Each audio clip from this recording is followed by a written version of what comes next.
Welcome to today's morning show. It's our time to focus on the Ithaca School District this month. And this month we have something a little bit different. With the upcoming election, we have Ithaca School Board candidates. 4 have stepped up for 3 open seats in the Ithaca School District. And they are Justin Manning, Marty Richards, Gia Maestri, and Mandy Brown. And so we've sent invitations to all. And Justin Manning, we anticipate we'll be having him on in a future show. Mandy Brown, because of a work conflict, recorded an interview yesterday, so we're going to play that a little bit later on in the show. Joining us live in the studio, we have Marty Richards and Gia Maestri. Good to have you both in here today. Good morning. Yep. Good morning, Phil. So, Great to be here. First of all, Gia, we'll start with you since you're a newbie here in the Morning Show studios. Tell us a little bit about yourself. Excellent. Happy to be here.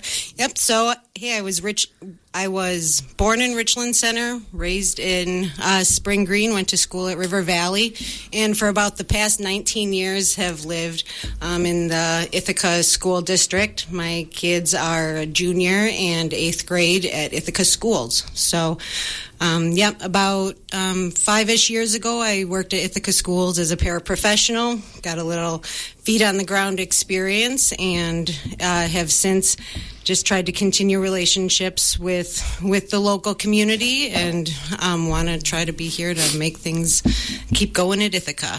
Wonderful. Marty, how about you? So a lot of folks know me, but they don't know all of my background, which some of that's under seal, so we don't have to worry about that coming out. But, I was born and raised in the area. I did spend time out of the area through my career. I graduated, my parents graduated, my kids have graduated from Ithaca. The roots that I have in that district, and I think it's hard to talk about the district without talking about the community overall, but our roots in that area run very deep, and I have a very personal connection to what happens at Ithaca Schools. But through my career, I originally worked in TV, radio, did work in TV and radio. That kind of switched into real estate and then insurance. And then finally, probably the longest portion of my career, I spent a little over 20 years with WEA member benefits. And what I did with that, and it really helped me kind of get a base to kind of understand schools, finance, and how things work inside of school districts. I managed the relationship with 90 school districts in Wisconsin, but the biggest ones, I worked in Milwaukee, Kenosha, and Racine a lot. I spent basically 4 days a week for about 12 years in Milwaukee, Racine, and Kenosha.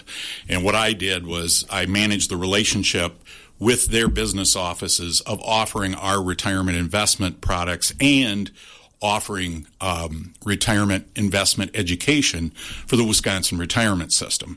And so I did large group presentations as well, but I did a lot of work with school boards in making sure that we could continue to offer our products there. And I learned a lot through that process about just finance, just understanding limitations, the barriers. I was working in Milwaukee through Act 10 when that passed in 2011 and all of that disruption. So I kind of have some history with what's changed and how things work today. And then now, I retired from WEA member benefits, and now I'm the tourism director for the area, which is really probably one of the more enjoyable careers I've ever had. It's been a lot of fun. You currently serve on the board. I do, yeah. I've done one term. I was elected 3 years ago, and even though I had a background, there's an education process, right? We all should think that we're lifelong learners because I had a good base, and I think I said that earlier. I had a base, and since then, I've learned a lot about how serving on a board works, some of the things that you may want to affect, but it's going to be hard to affect, and just those are frustrations. Those are things that, they're still on my dashboard, but it's like, how do we affect that? How do we raise that bar? And it's difficult because you're one person on a board. And then you're also affected by state effect of what's required there and finance, which we'll probably talk about a little bit. So there are limitations, too. So it's not you wake up this morning and go, hey, we're going to fix that problem.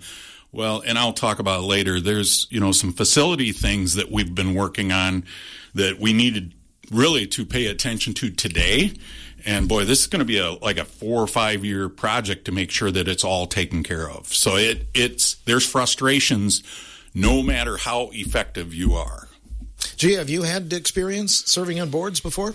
This would be my first time serving on a board. I've gotten a clear picture, though, like Marty said, that you might want to change something, but as a single person on a board, and then like you said, at state level, there's so much that mandates what we can even do, what we can afford. And I think state advocacy is, absolutely essential to get things straightened out. And you've attended board meetings, obviously. I have attended board meetings, I would say sporadically over the years. So 4-H is, Miss Shane.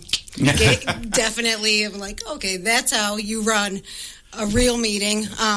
But yeah, that's my experience is limited to the very local level of these.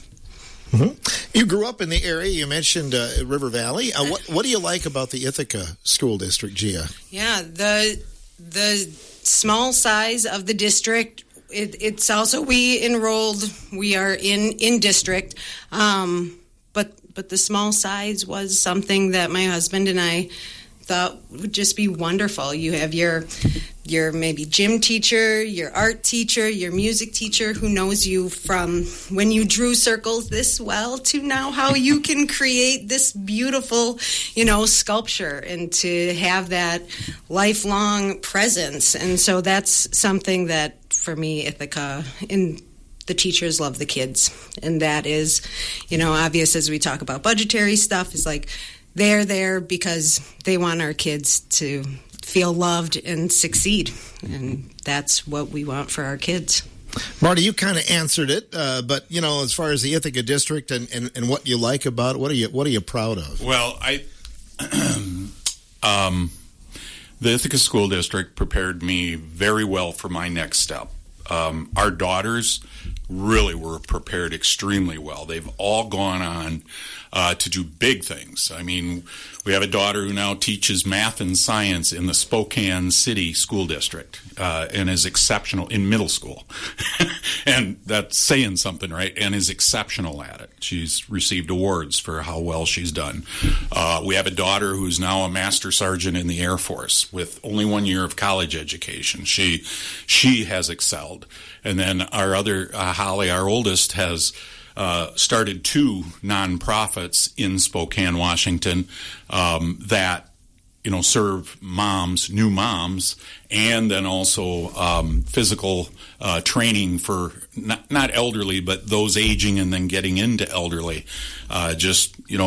Keeping active and keeping fit for elderly folks. So those are 3 way different pathways that Ithaca School District really gave them the groundwork to go do whatever. One has a degree, one is working on a degree, the other one has an associate's degree and then certifications. For me, it really prepared me to understand that you're always going to be learning. I'm 61 and a half, we'll say, because when you were younger, you were proud of that half, so I'm still going to claim that for now. And, every probably 2 to 3 years, I've had to continue to educate myself either in a certification or for a license. I mean, I held every every insurance license known to man in Wisconsin at one point, not just health, life that people know of, but long-term care and others. And I had my stockbroker's license, my FINRA securities license, which is not an easy test. But Ithaca prepped me for that. And then I did continuing education all the way. If you string it together, I probably have a degree. But we've never sat down and worried about that. It really prepared me to move on. But I think there's something else with Ithaca, and that is, and we're seeing it right now, there is a true sense of community there. There is a sense of belonging. That school is the hub for it. And all of the events that you see, whether it's a football game or a basketball game or a Lions Club breakfast or the church, the Willow Valley Church and Keysville Church, they use that building and that facility, and that community benefits from that. So to say it's just how did it prep us for for going into life, that's a piece. But the community engagement and what that means is really critical to the vibrant and healthy future of Ithaca. On the other side, Gia, what areas do you feel the district could use some improvements? So I would want to focus on helping with communication, with helping all levels, whether it's the students, parents, teachers, administration, be able to start almost at a base level with each other to see the humanity in each other and find our similarities. I think in the big world, we can be divided so quickly in school funding that can turn political so quickly. But when we know that we're in the same storm, different boat, hey, we all want to survive this. And so I would want to help with lines of communication, mostly just being able to pass messages and make sure that people can be honest, vulnerable, accountable, and tell the truth and lay it out there and say sorry, move on, know that we're doing this for each other. Marty, how about you? Gia stole mine. Okay. But, it really, that is probably one of the issues that we really are facing, and it's been there for a little while, is that our communication overall, and it's not just communicating a marketing campaign, it's communicating just what's happening, what's up, what's going on. So I learned this in a crisis situation once where I dealt with that was public, and that we learned that if you leave a void, if you do not fill the void with good information, then energy from wherever will come in and fill that void with the narrative that they want. And that's not healthy. And that is something that I know we need to improve on, is that filling the void with good communication and being preemptive or giving people the info up front so that there's transparency when something happens. It's like, oh, now I know why that happened. The other thing that I've been pushing and really has been important to me is just raising the bar of expectation. And that's overall. And that, I want our report card to be the highest star report card it can be, because I know we have it in us. And that means everybody's got to be engaged in that. The parents, the students, staff, administration, the board, everybody. And I know as a board member, that's a discussion that has recently started, that it's like, okay, we've really got to pay attention to this. And there have been, in our elementary side, the reading scores have started to really take some nice increases, and there are some nice improvements, but there's more work we need to do. And I know that we have it in us to do it, and I know that in that partnership, we can make it happen. School board candidates Marty Richards, Gia Maestri in the studio with us, Justin Manning, Mandy Brown also running for the open seats, running for the 3 open seats in the Ithaca district. Marty, you talked about it a little bit, the budget, the whole budget balancing and things like that. I know you go with the hand you're dealt, as a board, but what about finding ways to be frugal while still offering a quality education? Sure. So I'm the chairperson on the Facilities and Transportation Committee. I don't know that I wanted that job. When I first got on the board, I have a fair amount of experience in personnel and things, finance and compensation and stuff like that. And I thought, boy, I'm suited for that, and I hope. And it kind of, you show up your first meeting, you don't know what's going on. And also, by the way, we're going to put you on this committee and you're the chair. And I'm like, oh, no. It's like, fortunately, I do have some knowledge in facilities and buildings. I've built buildings before, and so I got it. And one of the things that, so as chair of facilities, I wanted to make sure any move we were making is, making sense to serve the district, but yet be a good steward of the dollars that we have. And one of the things we first did, we brought in Upper 90, who is a consultant group. They do not cost us a dime. And they went in and did a full survey of our building. We walked through with them. They took images, and they basically looked at the age of everything, had put together a maintenance schedule and a replacement schedule. And that way we can plan how we need to replace these things. Previously, I don't think, because, again, we had a 30-year-old building that people still call the new school. Right? So in the psyche of the public, well, that's still the new school. Well, it's 32 years old now. If you've got a 32-year-old roof, what are you doing with that roof? Well, you better not have a 32-year-old roof. You should have replaced that by now. Well, that was exactly what we kind of uncovered there. And that what triggered that for me initially was my first meeting as chair of the Facilities and Transportation Committee. Frank Waslick comes to me, who's head of facilities and is awesome at his work. He really, good communicator, really gets things done. I really enjoy working with Frank.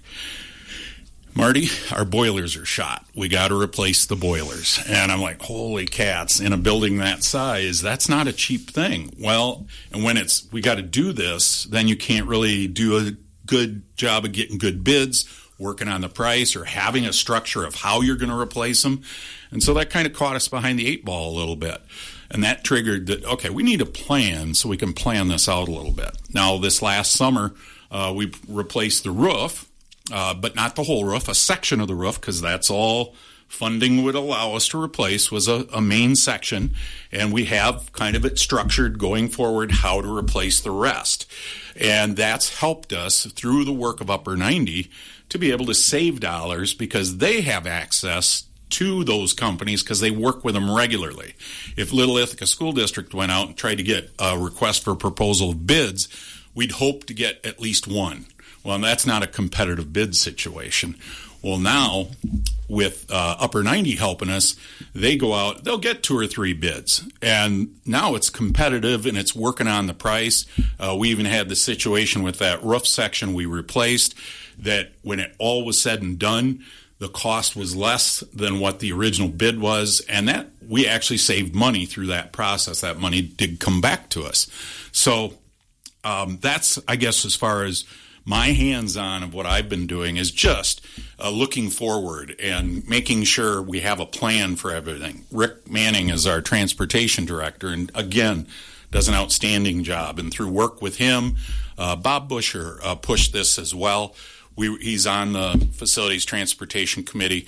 We were able to switch, and through grants, Lori Pizer really helped with it, and we were able to get an LP gas bus, and we're kind of slowly going to transition to that.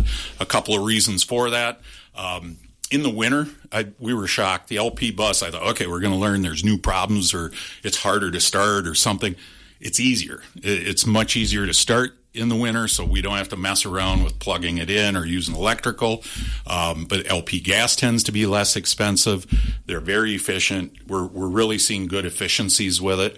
So that was another thing that through, Bob, myself, the Transportation Committee, Rick, and then Lori using grants, we've been able to reduce those costs. So really looking for opportunities where, yes, these are necessary expenses, but how can we cut down on those expenses has been my focus. Okay. Gia, again, the question about being frugal with tax dollars, but also getting the job done. Absolutely. Funding is at the top of most people's list as almost all of our districts face referendum maybe every 2 or 3 years now, whether it's operational or otherwise. And I think our local districts have been trying to nickel and dime lately. We are cutting staff. We are trying to get different transportation options. We're trying to, cut where we can save a dime. I think that's really what we need to continue unless things change at a state funding level. And that I think it could be as, what we could do now in little change is things like, thermostat regulation, like real tiny things that our teachers can close the door at this time of day. Or, I think that's a tough spot for looking where we can really save money at this time while still keeping people feeling like their positions are valuable. I think I don't have good answers. I would like to see that's more. That's part of the education process I was talking about. Mm-hmm. When you get the internal look at what's going on, I think folks that are critical thinkers, which, Gia, you obviously are, you'll see things. And it'll be like, wait a minute, I want to talk more about that. And that's kind of how I stumbled into some things. But, yeah, as you get inside, you'll see it. Mm-hmm. Yeah, no, it really feels like quickly, again, we get into state politics and where we're looking at the 2/3 cup being filled back in 1993 by Tommy Thompson to we're still not putting more in that cup. So how do schools give the students what even the state says they should be getting without more money other than from our taxpayers who are tired from the last referendum? And hey, that's all of us. We're all seeing that, and we all do still want our schools to be surviving in a healthy way. So next question, Gia, I'll go with you. How do you propose to make sure the district residents have a good feeling about the school and then their tax dollars are well spent? Maybe that PR, good PR. That is a priority for me.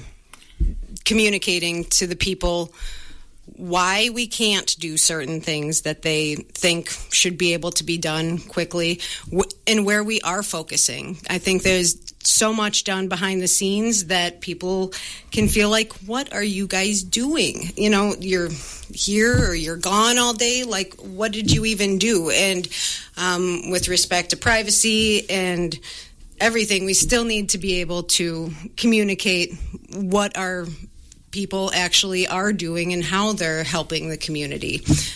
So that might be, yeah. And Marty, obviously you've been on the board a little while, and you kind of know that a lot of stuff happens behind closed doors in closed session where, even open session that's missed.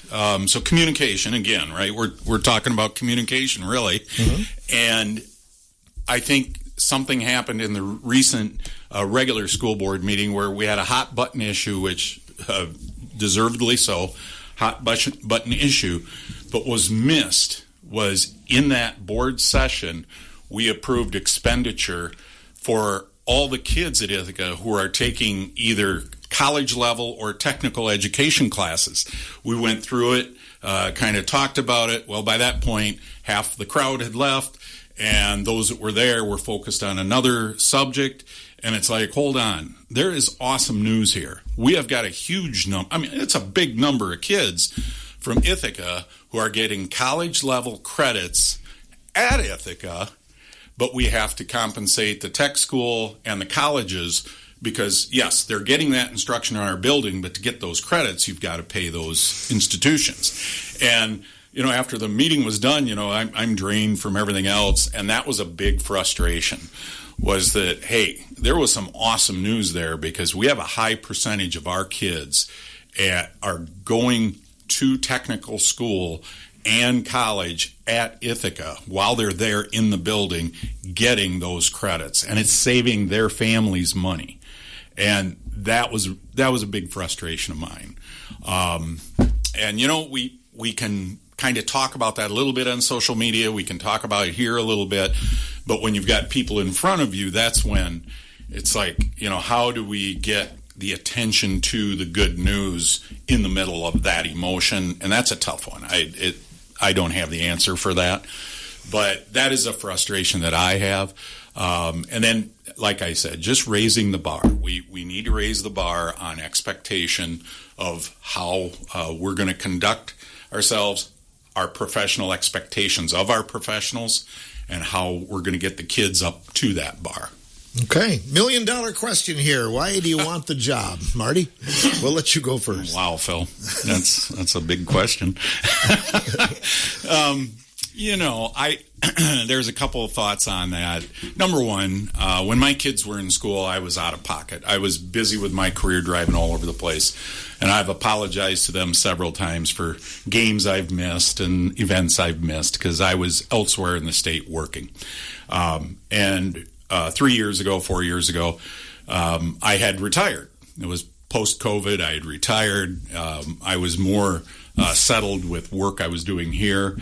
And I had some local fellas who had served on the board before that, of course, I had encouraged them back in the day to run. And they're like, okay, pal, it's your turn. You're here now. And I was better suited for it, too.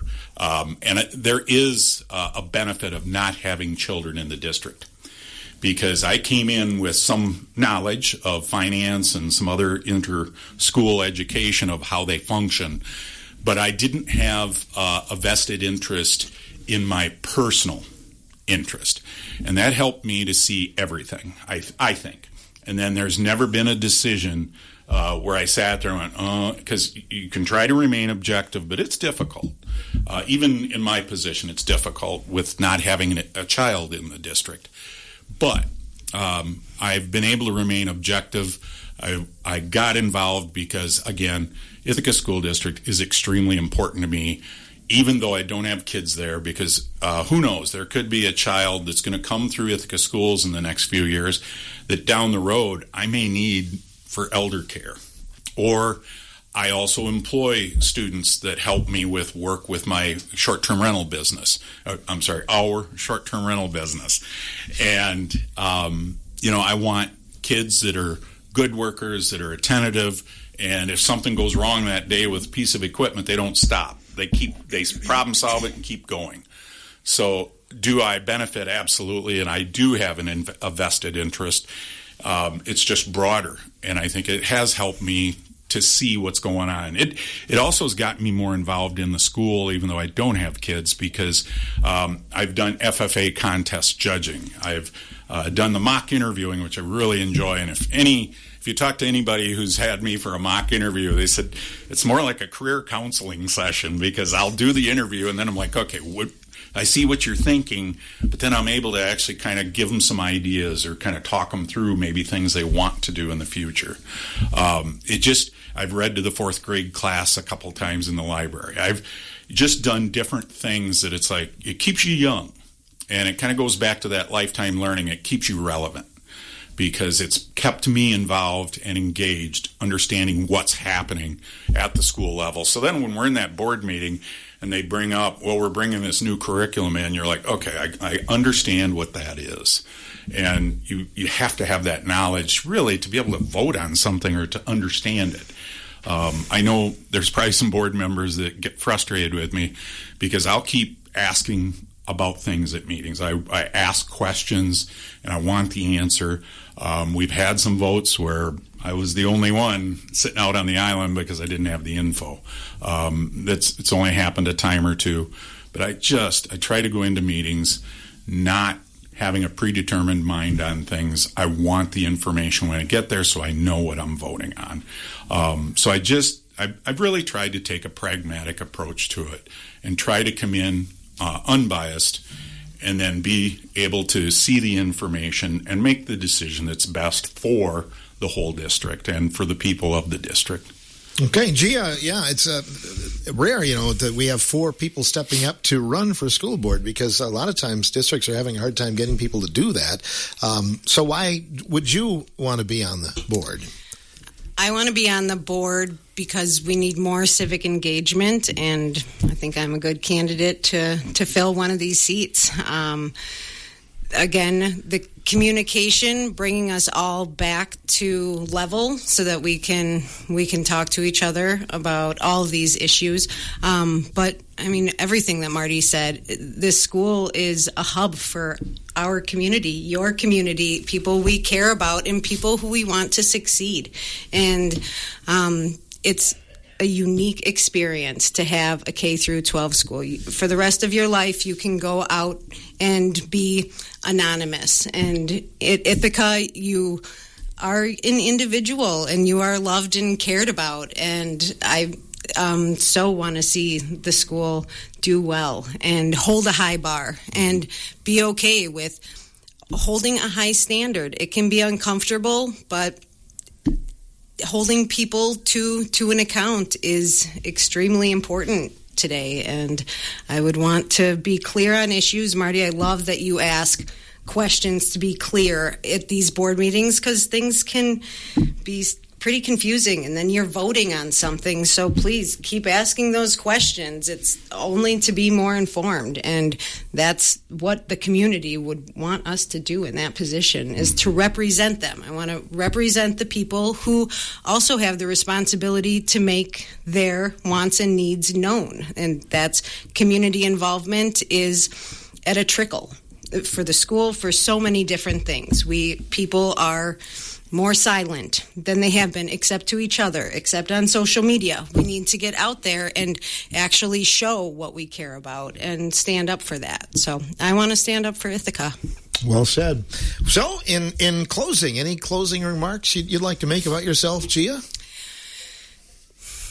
I want everybody to know I'm open for a conversation. I'm open to hear what you want to say, good or bad. But mostly, I want you to do well, and I want to be part of that success. And I know it can happen. We're hard workers.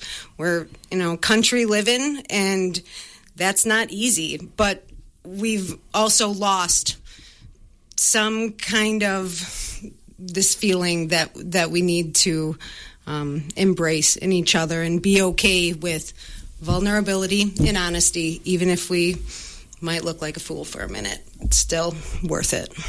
Okay. Marty? I think something that I would share, just that I think needs to be said, is social media is not a substitute for engagement. The world has changed since 2020. And there's a reason my wife was a flight attendant, and shortly after the COVID debacle and everything that happened with that, she left working in the public view like that, because the public changed. And we found it acceptable to kind of go into our world. It's like we fly still quite a bit now for seeing our family, and people walk onto the plane with their noise-canceling headphones on routinely. They don't make eye contact. They don't connect. They don't engage with each other. The joke was I could get on a plane for 2 hours, and at the end of that flight, I'd be Facebook friends with a dude I sat next to, or a woman. Didn't matter, We'd find commonality. We'd had great discussion, and all of a sudden we want to keep that going, and that stopped. I really struggle. I've noticed. I observe people. That's one of my strengths, is to kind of read people and see where they're at. And in our community, we have seen that. We've seen where we don't engage like we used to, face to face. We don't have the volunteerism that we used to have. We have a couple of events that we're sitting there going, man, I don't know if we're going to be able to keep these events going because of the lack of volunteers or the lack of somebody willing to step up and take that leadership role. The fact we have 4 people running for 3 seats, I'm thrilled. That's awesome. People have a choice. They can hear, each candidate's position, and they can make a choice. I love that. But still, we have events and we have positions that are left unfilled because of that lack of volunteerism. And that's a bigger discussion. I think we're fortunate at Ithaca because typically if someone asks for help or an organization asks for help, it gets filled, usually, but not always. And so that's probably the one thing that I just want the public to think about. And it doesn't have anything to do with whether I'm on the board or not. This is a bigger discussion. And it's that we all need to look within, and we're all busy. But what are we busy with? Are we busy with constructive, really good things, or are we kind of filling our time in our space where we feel comfortable. We need to get out there, make connections with people, especially at Ithaca. It's easy. I've gone to football, basketball, both boys and girls basketball. I'll go to softball games. Like I said, I've done the FFA judging. I've done the mock interviews. And I've connected with people that I wouldn't otherwise have known, and I'm better for it. And so that's helped me. And I really encourage folks that hear this to take that message seriously. And social media is fun. Don't get me wrong. If you follow me on social media, you'll either get a laugh or go, I'm not sure if he's all there. But that is not a substitute for engaging with people. We need to continue to get out there and talk to people face to face and to see each other. And I encourage people. We've had good attendance at recent school board meetings, unfortunately for negative reasons. But in the past, I think we went through 3 years of school board meetings where 3/4 of them didn't have anybody in attendance. And just show up. We try to make it comfortable. It's comfortable seating. It's if you have questions, raise a hand and go, hey, I have a question. And we'll talk. We'll help you through that so you understand what's going on. But that's how good positive engagement starts, is just having that understanding. But then, like I said earlier, the district, we're working on that, and it has improved from when I started, but I know it needs to improve even more, and that is the the engagement and communication outreach needs to continue to improve as well. But we want you to meet us halfway. Sounds good. Thanks for coming in today, you two. We appreciate it. Marty Richards and Gia Maestri running for the Ithaca School Board opening seats. Again, 4 have stepped up for the 3 open seats. We've made contact with Justin Manning, hoping to have him on later on. Mandy Brown recorded an interview yesterday, and we'll play that next here on The Morning Show.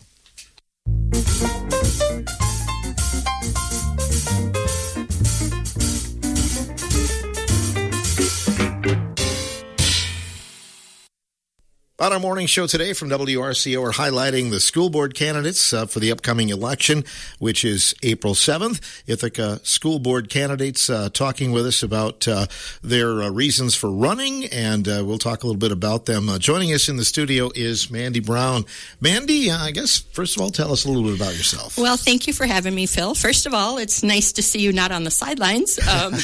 I see you on the sidelines very frequently at Ithaca School District, so it's nice to see you in a different setting. So a little bit about me. My husband and I and our 3 children moved to the Ithaca District about 10 years ago, I'd say. 2 of my children graduated from Ithaca, class of 2021, and my son graduated in the class of 2025. Currently, I have a freshman in high school, so he's soon to be graduating from Ithaca. Personally, I've been a registered nurse for approximately 20 years. Served in various capacities with nursing, from emergency room nursing to hospice nursing and nursing leadership. So I consider myself fairly well-rounded in that nursing career. But yeah, I'm a strong advocate for Ithaca schools. And of course, I love Ithaca sports. So thank you. Okay. Have you served on the board before? I joined this seat in February. I filled a seat that was previously held by Becca Keller. So I joined this seat as an open member. So I've been here since February. Uh-huh. In the nursing world, I have served on boards, numerous boards, from safety boards, quality boards, we called them committees, leadership committees. There was an ethical committee. So, yeah, I have. So being with that experience, that you feel like that helps you in this role? Absolutely. I think what it helps most with is having served on all these individual committees in different capacities, if you will. I learned the essence and the importance of a collaborative environment. Obviously, everybody has something that they need to contribute to the team. Everybody has different experiences and knowledge base, and those contributions are just as important to create a effective teamwork partnership environment. So you mentioned you're kind of new to the school district, relatively new anyway. Yes. But what do you like about the Ithaca School District? What I like about Ithaca is, first of all, it is small. We all know that. It is a very small school, but there is a feeling when you walk into the door and you see familiar faces. You know people. People know you. Sometimes it can be good or bad, whether you know what personal struggles they're going through. But I feel just that sense of welcomeness and that familiarity. I think that maybe sometimes gets lost in bigger pictures. So, yeah, I would have to say just the smallness and the closeness of the community. Mm-hmm. And the opportunities for the kids, obviously. Absolutely. Yeah. The kids have lots of opportunities at Ithaca, and it seems like every student is involved in a little bit of everything because the population is so small. So if you don't see one student on the basketball court, or if you see that student on the basketball court, you definitely see them at the FBLA or FFA, or you see their artwork on the wall. So it's that kind of stuff where you kind of know everybody and you see the kids in various settings. In what areas do you feel the district could use some improvement, Mandy? That's a good question, Phil. First thing I feel is my platform was around three topics. School safety. As we all know, school safety is a very, very complex and challenging issue right now, but it is vital. Curriculum. I think meeting students at all levels, including the students who are advanced. That is vital to have the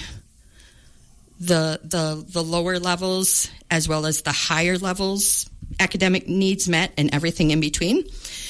And then the final stance of my platform is staff and student retention. I think it is very important that students have early student intervention. So early identification of student needs contributes to that sense of belonging for the student and their family.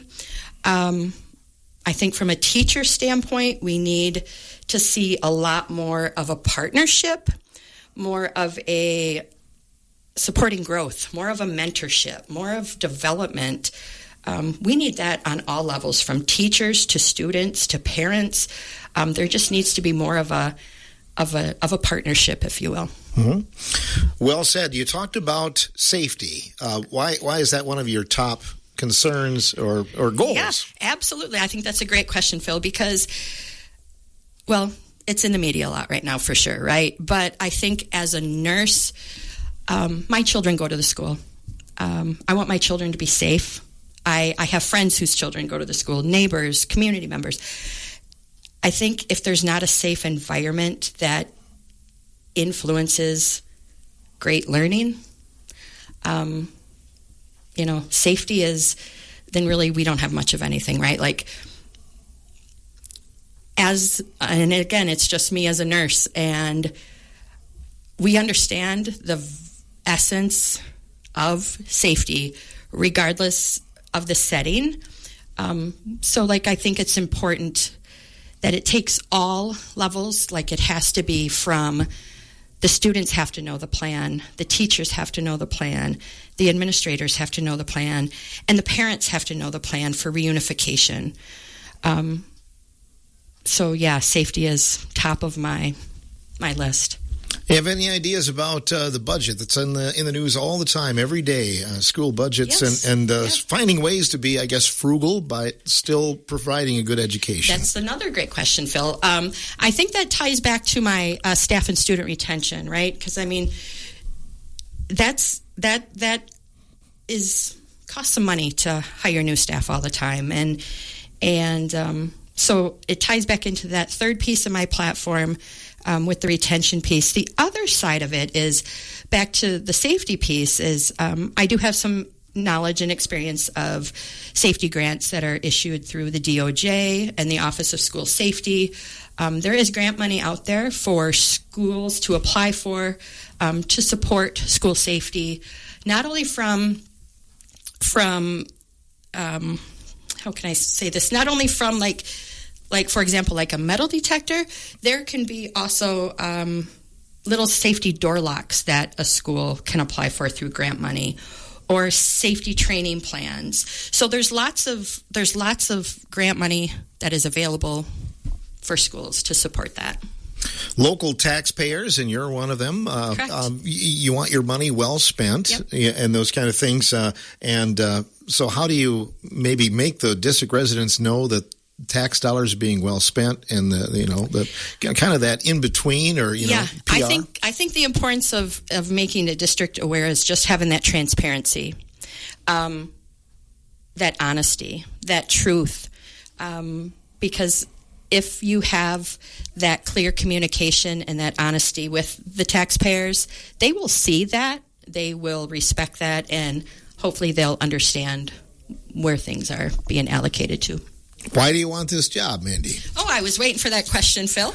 I'm not going to give you the canned answer that I want to be part of the change. Obviously, I want to be part of the change, but we all go through chapters in our life, different chapters, if you will, at different speeds, but I truly feel that I'm at a chapter in my life right now that I have the experience, the knowledge, the leadership ability, the time, and the courage to support the role and mission of the Ithaca Schools. Any closing remarks that you'd like to give? I just encourage, first of all, I have two things. First of all, I would like to encourage all community members at Ithaca Schools to be involved. Be involved. Make your face known. Come to meetings. State your opinions, your feelings, professionally, of course, because that's the expectation of everybody. But the second thing is I just encourage people to get out and vote. Well said. Mandy, thanks for coming into the studios today. Thank you, Phil. Take care. You bet. Election day coming up on April 7th. Mandy Brown, one of the candidates for school board in the Ithaca School District.